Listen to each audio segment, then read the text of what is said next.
అరటి పండ్లు ఒక్కొక్కసారి పచ్చివైతే తెచ్చుకుంటుంటాం కదా, అవి త్వరగా పండాలని చెప్పేసి అనుకుంటాము. అవి త్వరగా పండాలంటే ఈ టిప్ను ఒకసారి ట్రై చేయండి, చాలా బాగా పండుతాయి అన్నమాట. ఇప్పుడు ఏం చేస్తారంటే స్టవ్ ఆన్ చేసి మంటని సిమ్లో కన్నా కూడా కొంచెం అట్లా పెట్టుకోండి. ఇలా కొంచెం తక్కువ మంటలో పెట్టుకోవాలి. పెట్టుకున్న తర్వాత కొంచెం అటు ఇటు తిప్పుకుంటూ హీట్ చేసుకోవాలన్నమాట.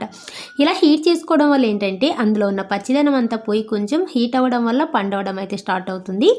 ఇది కాకుండా ఇంకొక వే కూడా చూపిస్తున్నాను చూడండి. అరటి పళ్ళు త్వరగా పాడవకుండా ఉండాలంటే ఇలాంటి సిల్వర్ పాయిల్ అయితే ఉంటుంది కదా, తొడిమలకి విధంగా బాగా చుట్టేసుకోవాలన్నమాట. ఇలా చుట్టేసుకోవడం వల్ల ఏంటంటే ఇవి త్వరగా పాడవకుండా ఉంటాయి. అలాగే ఇంకొక బెస్ట్ వే కూడా చూపిస్తున్నాను చూడండి. అరటిపళ్ళు తెచ్చుకున్న తర్వాత ఇలా న్యూస్ పేపర్లో చుట్టుకోవడం వల్ల కూడా అవి కూడా త్వరగా పాడవకుండా ఫ్రెష్గా ఉంటాయి అన్నమాట చాలా రోజుల వరకు కూడా. ఈ టిప్ని ట్రై చేసి ఎలా అనిపించిందో కామెంట్ చేయడం మాత్రం మర్చిపోకండి. అలాగే ఈ టిప్ నచ్చితే మాత్రం మీ ఫ్రెండ్స్ అండ్ ఫ్యామిలీ మెంబర్స్కి అయితే షేర్ చేయండి. Thank you for watching.